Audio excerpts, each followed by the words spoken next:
Côté famille, dans cette vidéo, vous allez comprendre réellement ce que c'est le Codem là pense de nous les Noirs. Ça fait pitié. On est toujours esclaves de ceux-là. Tellement on ne représente rien à leurs yeux. Ensemble, suivant cette vidéo.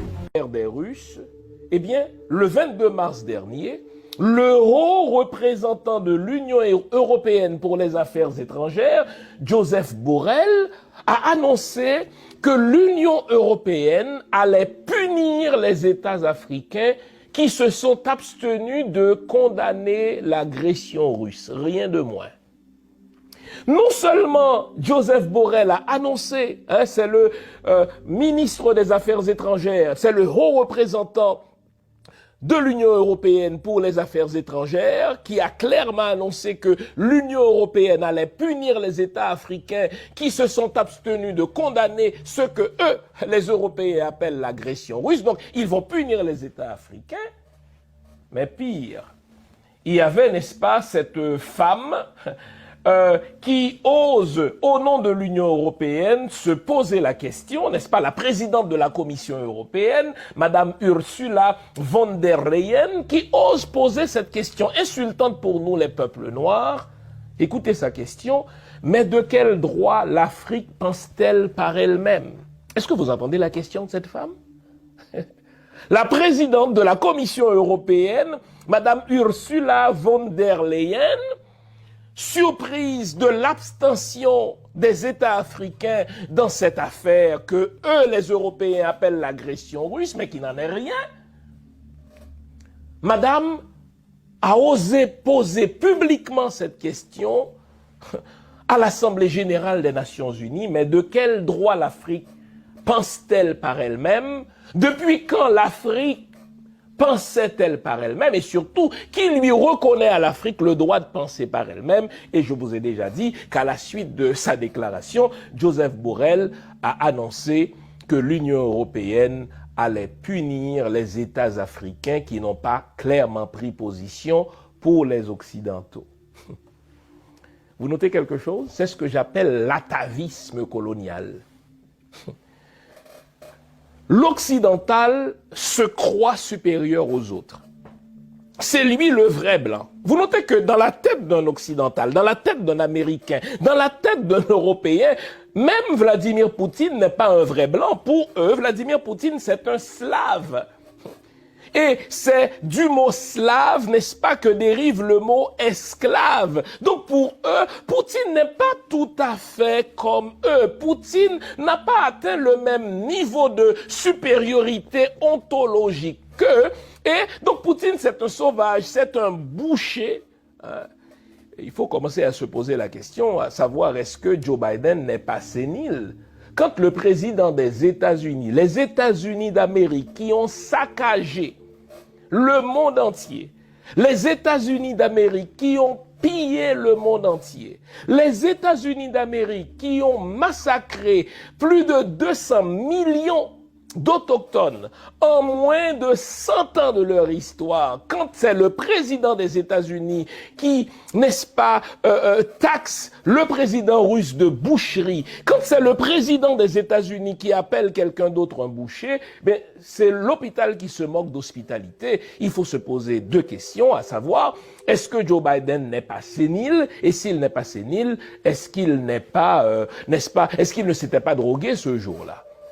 Car il n'y a personne de sain d'esprit qui puisse s'imaginer qu'un jour, les États-Unis allaient traiter un chef d'État d'une autre nation de boucher, car il n'y a pas plus boucher que les Américains. Il n'y a pas plus sauvage que les Américains. Et si vous en avez encore des doutes, je vous réfère, n'est-ce pas, à ce film documentaire de notre compatriote Raoul Peck, n'est-ce pas, Éliminer tous les brutes. Et donc, c'est un film qui est consacré, entre autres, à l'histoire du massacre, à l'histoire du génocide que les États-Unis ont mis en place au début de leur histoire. Génocide, n'est-ce pas, des Autochtones, génocide des Noirs. Donc, il n'y a pas plus bouché que les Américains, il n'y a pas pire bouché non plus que l'État américain. et que d'entendre Joe Biden, n'est-ce pas, taxer de boucherie Vladimir Poutine ou le traité de boucher, eh bien, à défaut de rire, il fallait tout simplement fermer son poste de télévision. Famille, c'est grave. À leurs yeux, nous sommes toujours encore leurs esclaves. À tel point que nous n'avons même pas le droit de passer par nous-mêmes. Mais prenons l'exemple d'Haïti qui a battu l'armée de Napoléon en son temps. Pour laver ces comptes-là, c'est le CODEM-là va imposer un embargo sans précédent en Haïti, à tel point qu'ils seront obligés de laisser ces CODEM-là revenir construire des églises afin de les dominer encore une fois de plus. Est-ce que vous comprenez? C'est juste vous dire que la religion est un moyen de domination. On va continuer de suivre. Tandis que j'ai pas arrêté de vous poser la question à savoir, mais quels avantages véritables retirons-nous du fait de nous aligner sur les États-Unis? Tenez, j'en ai un avantage. Les États-Unis nous donnent des églises. Tandis qu'ils investissent des millions, n'est-ce pas, en République dominicaine, tandis qu'ils investissent, n'est-ce pas, dans les hôtels en République dominicaine, tandis qu'ils investissent dans les mines en République dominicaine, tandis qu'ils investissent dans le sucre en République dominicaine, eh bien, à côté, en Haïti, vous avez ce que nous donnent les Américains, des églises, des pasteurs. Chaque église a une mission américaine qui la soutient. Chaque pasteur haïtien a 2 ou 3 missionnaires américains qui le soutiennent. Résultat, nous avons un peuple zombifié. Nous avons un peuple, n'est-ce pas, qui attend le retour de Jésus. Nous avons un peuple qui attend que Jésus lui donne du travail. Nous avons un peuple qui attend que Jésus lui donne, n'est-ce pas, des docteurs. Nous avons un peuple qui attend que Jésus lui donne, n'est-ce pas, un palais en or dans le ciel. Nous avons, en fait, tout le bazar, des conneries. Et voilà pourquoi le peuple haïtien, n'est-ce pas, ne peut plus s'indigner. Le peuple haïtien ne peut plus se révolter. Pour quelle raison? Parce que tandis que les Américains investissent en République dominicaine, chez nous, ils donnent des églises. Plus rien ne nous révolte. Pourquoi plus rien ne nous révolte? Parce que vous avez des pasteurs qui disent, écoutez, c'est pas grave si vous n'avez pas de l'eau potable, c'est pas grave si vous n'avez pas de quoi manger, c'est pas grave si vous n'avez pas d'école, c'est pas grave si vous n'avez pas d'infrastructure, c'est pas grave si on vous kidnappe. Nous sommes rendus à ce point zombifiés que quand on kidnappe un pasteur et que la famille de ce pasteur paye des millions pour, n'est-ce pas, le libérer, dans un cas, n'est-ce pas, il y a un pasteur qui a payé $1 million pour sa libération. Dans un premier temps, il a donné 750 000 et après il a donné, n'est-ce pas, un autre 300 000. Et quand il sort de la main de ces kidnappeurs, vous savez, nous sommes à ce point zombifié que le pasteur va dire « Merci Seigneur, Jésus m'a libéré ». Mais quelle gang d'idiots, quelle gang de zombies. En fait, Jésus ne vous a libéré de rien. Dieu ne vous a libéré de rien, c'est votre argent qui vous a libéré. La preuve, c'est que si votre famille n'avait pas casqué les millions ou bien les centaines de milliers de dollars réclamés par les ravisseurs, mais vous seriez mort et Jésus ne vous ressusciterait pas. Quand c'est rendu au stade où ceux qui reviennent, n'est-ce pas, de l'otage de leurs ravisseurs vont à l'église pour dire « Béni soit l'Éternel, Dieu était là », mais si vous n'étiez pas zombie, il y a une question préalable que vous deviez vous poser. Pourquoi Jésus a-t-il attendu que vous soyez kidnappés, que votre famille, n'est-ce pas, hypothèque, n'est-ce pas, des biens pour vous libérer avant qu'il ne vous délivre? Mais où était Jésus au moment où on vous a pris, n'est-ce pas, dans la rue? Où était Jésus au moment où les ravisseurs se sont rapprochés de votre travail? Donc à la question à savoir, quels avantages retirons-nous du fait de nous aligner sur la politique américaine? L'avantage, nous avons des églises. J'ai démontré à la fois dans mon livre Vaudou, je me souviens, et plus tard, dans 200 ans de zombification, que les églises protestantes ont commencé à grandir en Haïti. Les églises protestantes ont commencé à pulluler en Haïti, précisément pendant l'époque de l'occupation américaine.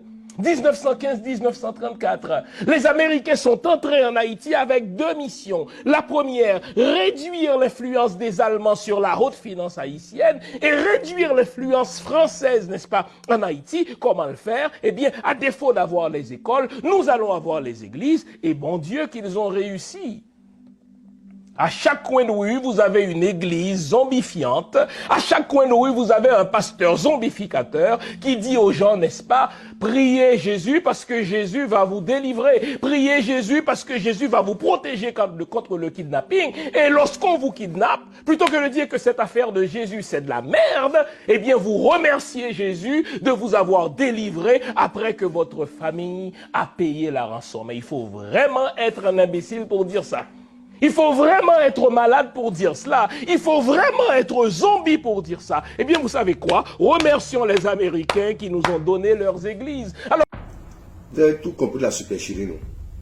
La supercherie de la religion. C'est-à-dire, quand un malheur nous arrive, au lieu de chercher à comprendre ce pourquoi ce malheur nous est arrivé, et ensuite trouver des solutions pour ne plus que cela arrive, mais la religion nous fait penser que c'est Dieu qui a voulu ainsi.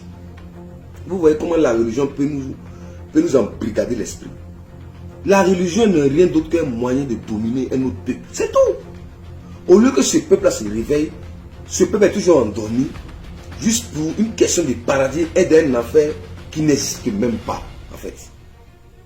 Voilà ce à quoi les Kamites tentent toujours de vous faire prendre conscience que la religion n'est rien d'autre qu'un tissu de mensonges. Voici le rôle d'un Kémite. Le rôle d'un Kémite, c'est de vous amener à prendre conscience que vos ancêtres ont lutté pour le bien-être de eux, la progéniture, qui sont aujourd'hui, nous les enfants. Ne pas suivre ces gens de personnes qui ont non seulement soumis nos ancêtres en esclavage, imposé leur culture, imposé leur manière de voir les choses. Ce à quoi les Kamites tentent de briser ce genre de comportement. Voilà pourquoi nous nous efforçons à toujours faire des vidéos pour que vous compreniez les modes opératoires. La religion n'est rien qu'un tissu de mensonges. Nous sommes des Kémites, prêts à vous dire la vérité. Quoi qu'il va nous arriver, nous sommes fiers d'être Kémites. Nous sommes fiers d'être des Africains. Gloire et honneur aux ancêtres. Je me demandais, mon Dieu, où est l'origine de l'homme noir. Éloge Moubangué, l'homme noir est déjà programmé par la religion d'aimer tout le monde, mais de se détester lui-même. Il ignore ses origines.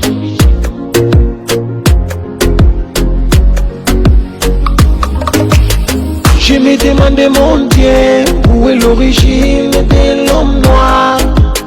Je me demandais, mon Dieu, où est l'origine de l'homme noir.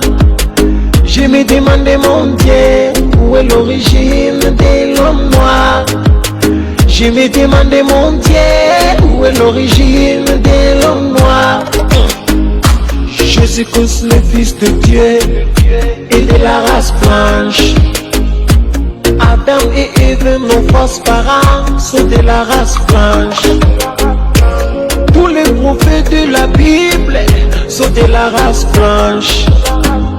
Alors nous les Africains, où est notre mère sur cette terre? Oh ah, je me demande, mon Dieu,